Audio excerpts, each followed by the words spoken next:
As a leader, you have to think how that can work in your company. So your ideal would be to have a designated team whose responsibility is to be looking at new ways of working. But if that isn't possible, then an alternative is to give people dedicated accountabilities within your team. And then your challenge is to ensure they have that time set aside to achieve what you ask them to get to. That isn't easy because any person in any role has to focus on their core responsibility, buying the range, planning the range, trading the range, all of that has to come first. But if you do not allow them the time and the space to think about what's coming in the future, then the business will just stand still, and that means being left behind. The starting point for that is really to understand what the priorities of the business are. You have to be ensuring that the technology that you've got and the processes that you've got in place are there to support wherever the business is heading in the future. Then I think it's a question of listening, asking the right questions, and that can be internally to your team, understanding what their challenges are, what are slowing their productivity, understanding where we're not fulfilling customer demand that we could be, where potentially we've got inefficient use of stock. That could be time of people, that could be cost, or as I say, it could be stock.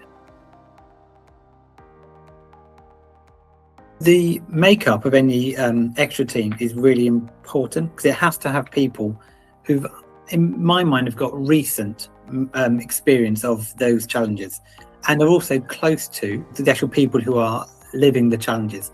The challenge with having people who are doing the job and then have these additional responsibilities is these additional responsibilities can be left behind. They can not get to those in their day-to-day working. And then all of a sudden, you end up actually not making the progress that you actually need to do. So your ideal would be to have people who are experiencing it day to day, but actually the practicalities of that is a challenge. But actually, if you can, having someone whose job it is to look at the transformation of the business. And in a way, sometimes transformation could be the wrong word because that suggests there's an end of it. But have a role which is constantly thinking about how can we take this business forward is really important. Then actually what the role of that person is to bring those other people into the discussions, bring them into any review of those changes that could be taking place, whether that be a process change or a technology change. But having someone who's going to drive that forward is important. I think if you don't have that person, it's not impossible to achieve, but you really need the dedication. You need to be really focused on saying, yes, I understand this is important. I am going to give that time that's needed to achieve it. Whereas having that person that says, okay, listen, I'll keep the things in the diary. I'll keep going out to see what's out there. I'll keep listening to people. All those sorts of things is much easier if that is what your job is.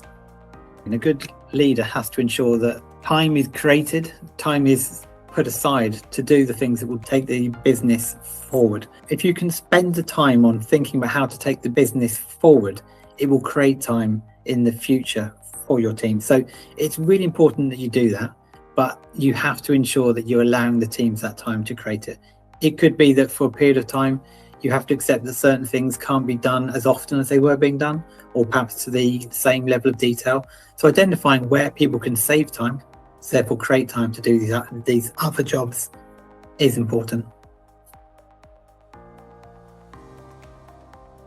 Just going by what you think is the answer isn't likely to be what actually is happening in the day-to-day lives of your team. So it is really important to bring your team on the journey, to listen to what challenges they're having, to understand what the potential solutions could be. But also, I think you have to ensure that it will work for them. So having it all being done by yourself isn't going to be that answer. And perhaps more generally, if we're talking about trying to create that time, ensuring that everyone is doing the job they're supposed to be doing is also really important. Too often a manager will be doing the job of a person under them and therefore not freeing up their time. It's really important that you've got that clear direction of where the business is heading as a starting point, of identifying where to spend your time looking at improvements. You have to engage all the parts of the business that will be impacted, whether directly or indirectly by the change. Ensure they're comfortable with what they're going to see in that change. And then when you deliver the change, what you then have to do is evaluate the success or otherwise of it. And then you can present that back to either the finance team who possibly need to sign off any spend, or to present it back to the other people who've been impacted, so they can see, has it worked, has it not?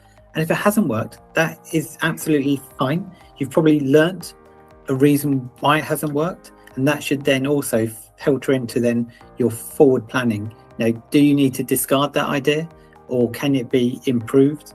Can you take the learning of it and apply it to a different either piece of technology or a different process change?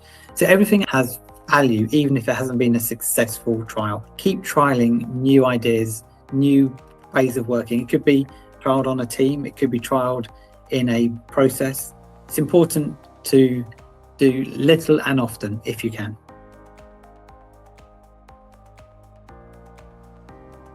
The starting point should be an IT director and an IT team who understand how the business operates at all different levels. They obviously can't understand all the finite details, but they should understand kind of what are the current challenges. They ought to understand what is working and what isn't working with the technology that's currently in place. You should have a great IT team, and you should have a great merchandising team, great buying team. And the IT team has to sit across it all and understand at a high level what is working, what isn't working, and also what are people interested in exploring in the future. Ideas should come from anywhere in the team. It could come from the chief executive, it could come from the merch director, or it could come from an assistant merchandiser. It's important to actually have ideas coming from lots of different places. Any good technology project isn't likely to be delivered by any one part of the business operating on their own. If an IT team lands a project, then potentially it might work in theory, but is it going to work for all the different types of products in the business? So it might work fantastically for a top with a high rate of sale, but is it going to work for some of those slower products? Perhaps not. Is it going to work for one part of the merchandising team, but not another? In the same way that often a merchandising team will think this is great, but then the practicality of it interacting with all the different systems working in that business potentially isn't quite there. So always it's best to say, well, who does this piece of technology interact with in the business, and bring them together so it's landed how it ought to and as successfully as it can. That isn't to say that everyone has to be in every meeting, but it does say that if actually it's going to touch a part of the team, bring them in so they can have a chance to think, how is it going to impact my team?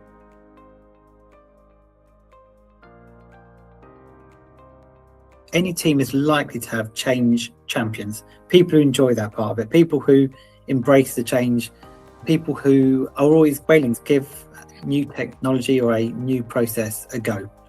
And they're your kind of partners, they're your allies in the delivery of this. The only thing to be careful of is you can keep asking the same people to keep doing all the change, and that can distract them from their core role.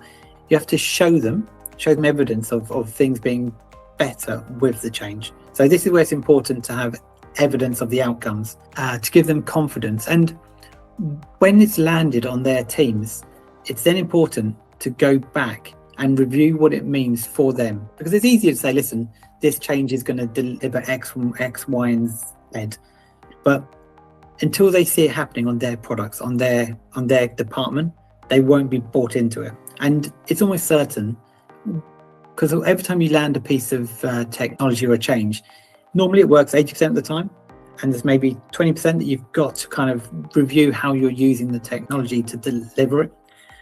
So if you're not careful, the people who are opposed to change or cautious against change, they'll focus in on the 20% that hasn't worked on their department. So you have to say to them, yeah, this has happened, but actually if we do change, can we make it a success again for those 20%? So you have to think, well, how do I land it with this person or that person. But sometimes even within the people who are hesitant of change, there can be one person who can be the gatekeeper of maybe a group of people who are hesitant. And sometimes it's really good to focus in on that person, get that person on board, and then that can open up to others as well.